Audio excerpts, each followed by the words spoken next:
gabi sa inyong lahat, mga kapatid, saan man kayo naroroon. Kumusta na po kayo? Sana okay lang kayo sa gitna ng maraming bagyong dumaan dito sa atin at sa ibang bansa.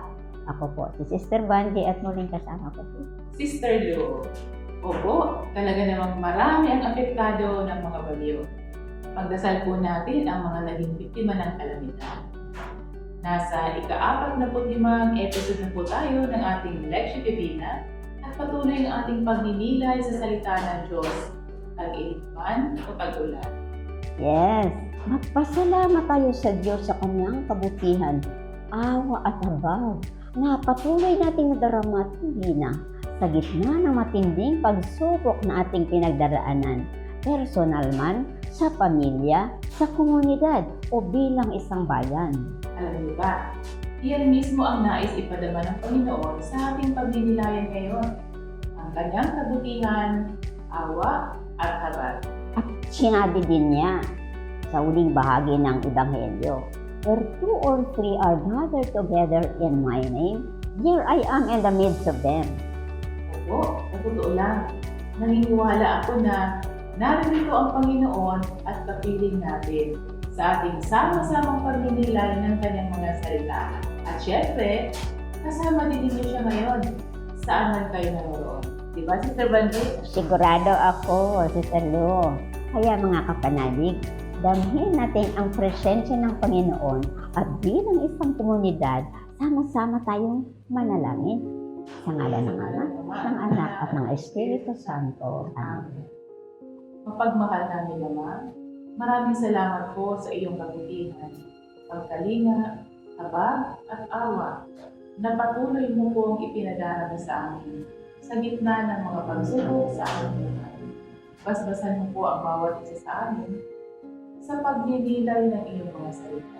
Sa tulong ng iyong banal na Espiritu, buksan mo po ang aming puso at diwa upang maunawaan namin ang iyong mensahe na ipinapahayag sa iyong mga salita.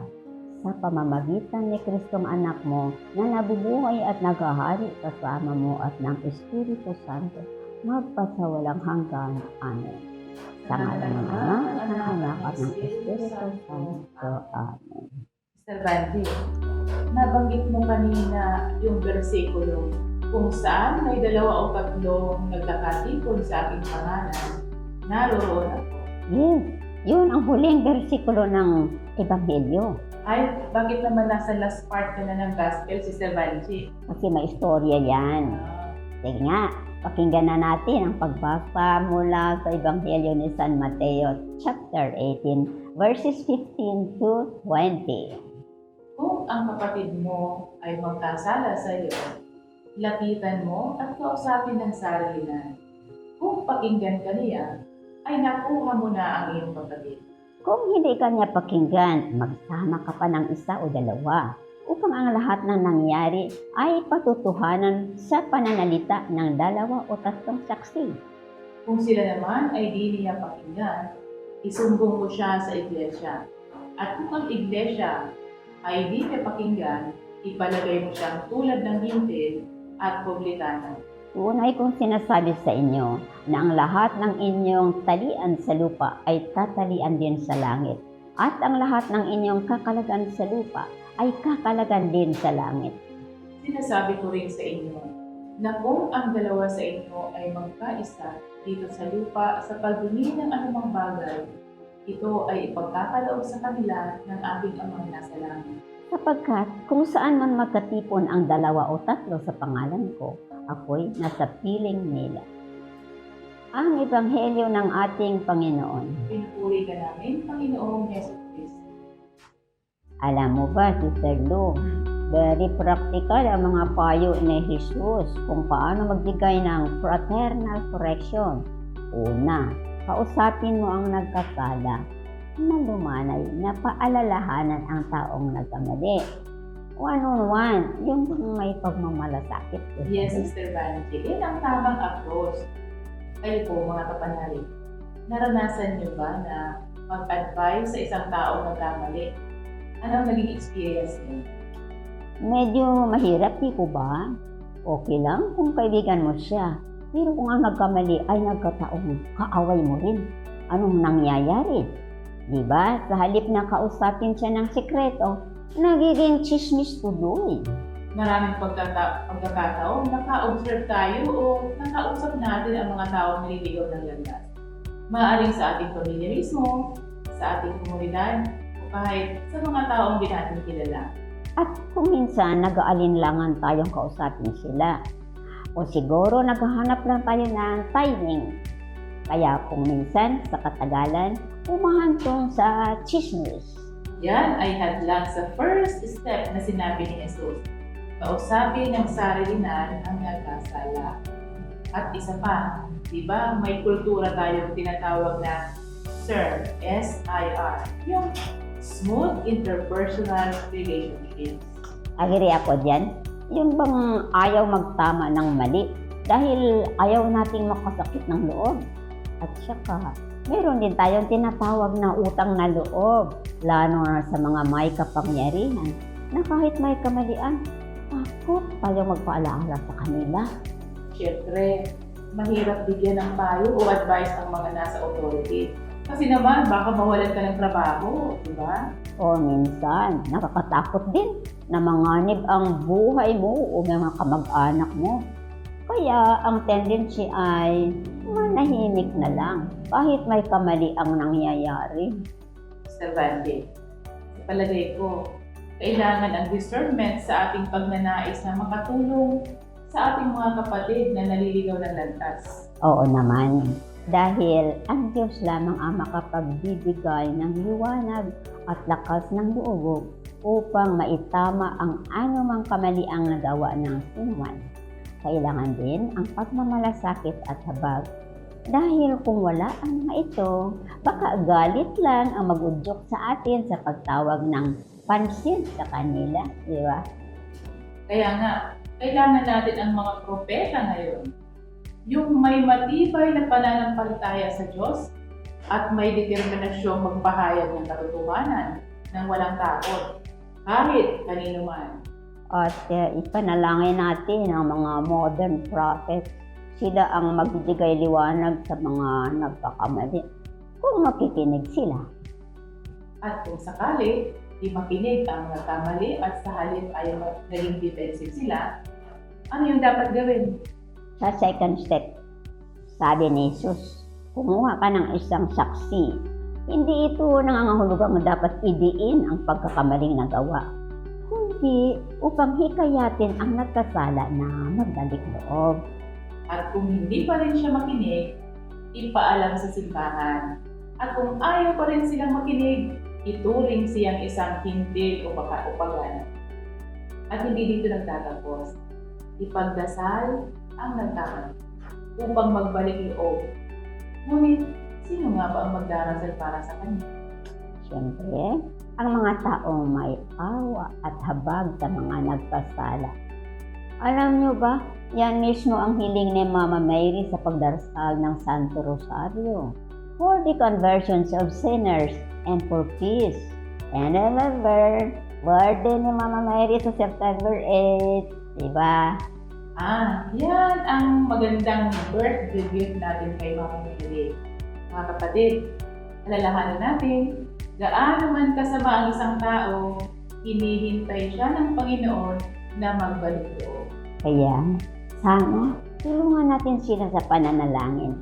Ang 2 o 3 nagkakatipon na nabanggit sa Ebanghelyo ay maaring ang simbahan mismo, ang mga membro ng ating pamilya, mga religyoso at religyosa, at ang lahat ng mga Kristiyano na nanalig sa Diyos. Diba? Ang isa sa mga dasal ng simbahan ay ang pagbabalik loob ng mga nagkasala. Ang simbahan din ang nagpapatawad sa mga nagkakasala sa sakramento ng bautisal. Kaya mga kapatid, mahalaga ang ating sama-samang pananalangin upang makapagbalik loob ang sino mang nagkasala sa tulong at awa ng Diyos. At alam niyo ba, ipinahayag at binigyan ni Jesus ang kapangyarihan ang mga disipulo upang matulungan ang isang nagkasala. Yan din po ang inihiling sa atin ni Jesus. Kaya ipagdasal natin ang itinuturing natin mga kaaway. ang mga nagkasala, lalo na ang mga nakagawa ng kasamaan at patuloy na nangaakit. Alalahanin natin ang sinabi ni Jesus, "Where 2 or 3 are gathered in my name, there I am in the midst." Consoling, di ba? Yes. Ang Diyos mismo ang nagpapadala ng propeta na magpatuturo sa ating mga kapatid na naliligaw ng landas sa tulong ng Espiritu Santo. Pero alalahanin natin, meron tayong misyon na itama ang pagkakamali simula pa sa ating pamilya, opisina, o kahit saan man. At ito'y magagawa natin sa tulong ng grasya ng Diyos. Opo, sama-sama natin ibahagi ang kabutihan, awa at habag ng ating Panginoon sa ating mga kapatid na nangangailangan ng gabay. Ngayon po ay pakinggan na natin ang pagbabahagi ng ating mga panauhin. Si Sister Maria Lourdes Bagalay, isa sa mga miyembro ng FSP Provincial Council, at si Sister Lee Lagasta, Coordinator ng aming Pre-Novitiate House. Sa ngalan ng Ama, ng Anak, ng Espiritu Santo. Amen. Amang Diyos, ipadala mo po ang iyong banal na Espiritu. Tulungan mo po akong magnilay sa iyong salita ng may pananampalataya. Itanim ito sa aking puso ng may pag-asa at isabuhay ito ng buong pagmamahal. Ayon sa halimbawa ni Kristong anak mo, na nabubuhay kasama mo at ng Espiritu Santo, magpasawalang hanggan. Amen. Ang Ebanghelyo ayon kay San Mateo, Kabanata 18, talata 15 hanggang 20. Kung ang kapatid mo ay magkasala sa iyo, lapitan mo at kausapin ng sarilinan. Kung pakinggan ka niya, ay nakuha mo ang iyong kapatid. Kung hindi ka niya pakinggan, magsama ka pa ng isa o dalawa, upang ang lahat ng nangyari ay patototohanan sa pananalita ng 2 o 3 saksi. Kung sila man ay hindi niya pakinggan, isumbong mo siya sa iglesia. At kung ang iglesia man ay di niya pakinggan, ipalagay mo siyang tulad ng hentil at publikano. Tunay na sinasabi ko sa inyo, na ang lahat ng inyong talian sa lupa ay tatalian din sa langit, at ang lahat ng inyong kalagan sa lupa ay kakalagan din sa langit. Sinasabi ko rin sa inyo na kung ang 2 sa inyo ay magkaisa rito sa lupa sa paghingi ng anumang bagay, ito ay ipagkakaloob sa kanila ng aking Amang nasa langit. Sapagkat saan man magkatipon ang 2 o 3 sa pangalan ko, ako'y nasa piling nila. Ang mabuting balita ng Panginoon. Pinupuri ka namin, Panginoong Hesukristo. Masaya ako na narinig ko ulit itong sinasabi sa atin ng Panginoon na sapagkat saan man magkatipon ang 2 o 3 sa pangalan ko, ako'y nasa piling nila. Kasi tayong 2 ngayon, no? So, alam ko na nandito sa atin ang Panginoon. No? Tayong 2 na nagtitipon ngayon sa ngalan niya para pagnilayan ang kanyang salita.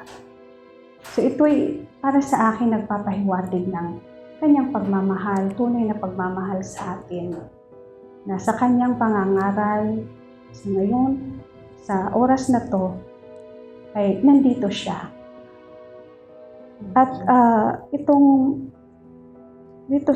ebanghelyo na to ay isa pa rin nakaantig sa akin ay yung tungkol sa correction, no? Na sinasabi ni Jesus na kung ang kapatid mo ay magkasala sa iyo, lapitan mo at kausapin ng sarilinan. Para sa akin, isa na naman itong pagpapahiwatig ng kanyang pagmamahal. Oo. Mahal na mahal talaga tayo ng Panginoon na ayaw niya tayong na hindi niya gusto na tayo ay maligaw ng landas. Kaya ang bawat isa sa atin ay binibigyan din ng isang responsibilidad o na paalalahanan ang ating kapwa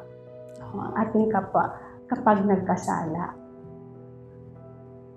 Kasi para din sa akin, no, pag ako'y nagkasala, no, kung if there is something wrong that I committed, no, I would also be happy to hear, no, another person telling me na ito, mayroong pagkukulang, may pagkakamali. Pero para sa akin, sa pamamaraan na yung may pagmamahal din, na, which is, I think yun ang sinasabi ni Jesus, no, sa atin ngayon, na kung magbibigay man ng correction, yun ay manggagaling sa pagmamahal, no? Hindi manggagaling sa galit o puot o sa kapwa, kundi magmumula sa pagmamahal. Yung may concern, di ba? Yes, yung may Na concern. yung ganito. Kasi mas magandang pagtanggap, di ba? Pagka nakita mo na yung pagsasabi sa iyo o pagko-correct sa iyo ay may pagmamahal, may concern, hindi sa pang-iinsulto or kundi yung nagmumula nga sa ating puso na concern. Siyempre, pag may concern, may pagmamahal. Di ba? Ganun yun. Naalala ko nga po yung, may nabasa ako yung sinabi ng spiritual writer na, if you want to correct someone, you have the freedom only to correct that person if you know you love her or him. So yun nga po yung hindi lang basta-basta, no, na lalapit ka para mag-correct. You have to see to it first na tunay mo ngang mahal yung tao yun. Kaya ka lumalapit para bigyan siya ng correction or ituwid ang mali na nagawa. Kasi pagka nakita mo na yung concern, yun ay nagmumula sa concern, mas madali, di ba, na gawin or makita. Pero pagka hindi mo kasi nakita na yung parang may concern o parang mas mahirap siyang tanggapin or gawin yung ganoon, o aminin o ganoon ba. Pero kung makita mo, ay oo, salamat ha, di ba, matutuwa ka pa magsasabi, uy, salamat talaga ha, hindi ko yun nakita yung ganoon pa. Kaya, dito rin pumapasok yung, di ba, yung nung nakaraang mga araw na pag-nilayan din natin yung sa golden rule. Di ba, pag ayaw natin mangyari sa atin, hindi din natin gagawin. So, when we do things kasi, di ba, always out of love, out of concern, kung yun yung ating pinaka-goal or talagang mas mabuti, di ba?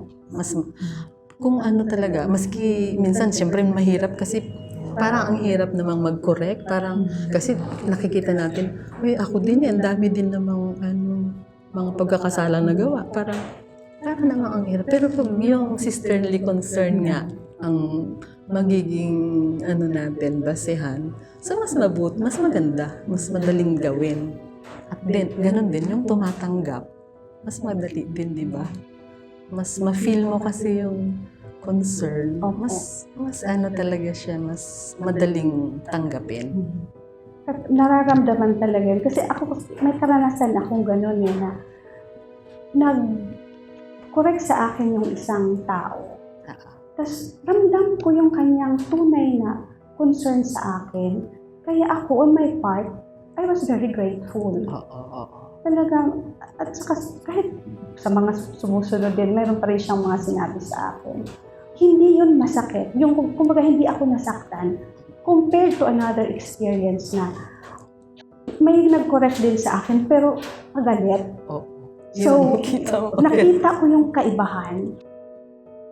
Nakita ko talaga, kaya sabi ko nga sa pagdinilay sa salita ng Diyos dito ngayon, kumbaga paalala din ito sa akin ng Diyos na sa akin din, kung ako din, yun na nga, magbibigay ako ng correction. Kailangan talagang magagaling ito sa pagmamahal.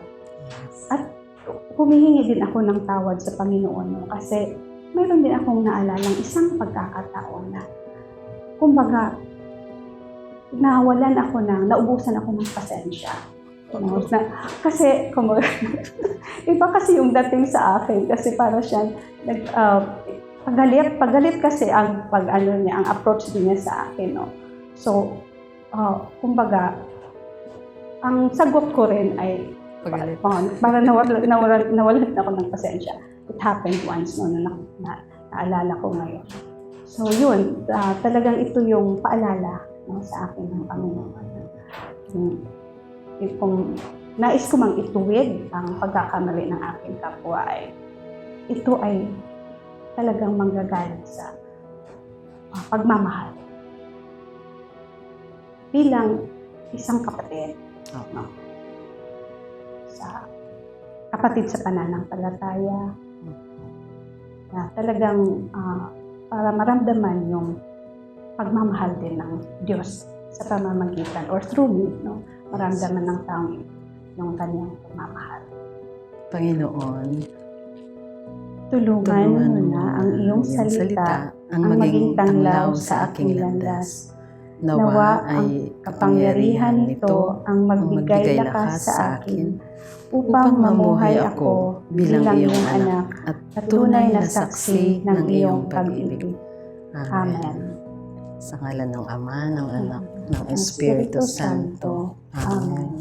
Thank you, Sister Lucy. Salamat din po, Sister Lynn. Maraming salamat, Sister Lucy at Sister Lynn, sa inyong inspiring sharing tungkol sa mensahe ng Ebanghelyo. Okay, maraming salamat po sa inyong lahat na nakasama namin ngayon sa pagninilay at patuloy na sumusubaybay dito sa ating Lectio Divina. Alaala namin kayong lahat sa aming pananalangin. At muli, inaanyayahan namin kayong mag-subscribe sa aming YouTube channel, mag-like, follow at share sa aming Facebook pages. Maraming salamat din po sa inyong suporta sa aming mission sa Bible Ministry. Ang inyong pangalan ay nakasulat sa langit. At sa mga nais pang tumulong, maaari po kayong mag-deposit sa mga sumusunod na bank account. Bilang pagtatapos, magpasalamat tayo sa patuloy na paggabay sa atin ng Panginoon. Alalahanin natin ang mga nagdurusa, ang mga biktima ng kalamidad at digmaan, ang mga may sakit. Pagdalain nawa tayo ng Panginoong Yesus tuwina. Sama-sama po tayo manalangin. Sa ngalan ng Ama, ng Anak, ng Espiritu Santo. Amang mapagmahal, maraming salamat po sa iyong kabutihan, awa at habag sa mga nagkakasala. Tulungan po ninyo kami na maisabuhay at maibahagi ito sa lahat ng nangangailangan ng inyong awa. Mahirap man itong isabuhay at isagawa, nagtitiwala po kami sa iyong pagbabay sa amin. Sa aming pagnanais na makatulong sa pagbabalik loob ng mga naliliwang ng Sa tulong ng iyong banal na Espiritu, naging buhay na saksi nawa kami sa katotohanan na ikaw po lamang ang pinagmumulan. Hinihiling namin ito sa pamamagitan ni Kristong anak mo na nabubuhay at naghahari kasama mo at ng Espiritu Santo magpasa walang hanggan. Amen. Iwalhati sa Ama at sa Anak at sa Espiritu Santo. Nung unang-una ngayon at magpakailanman sa ngalan ng Ama, ng Anak, ng Espiritu Santo. Amen. Mga kapatid, muli, salamat po na marami. Lagi nating alalahanin, mahal tayo ni Lord. Purihin siya. Ngayon at magpakailan. See you next first Wednesday of October at 6 p.m. Here in this FB page and YouTube channel.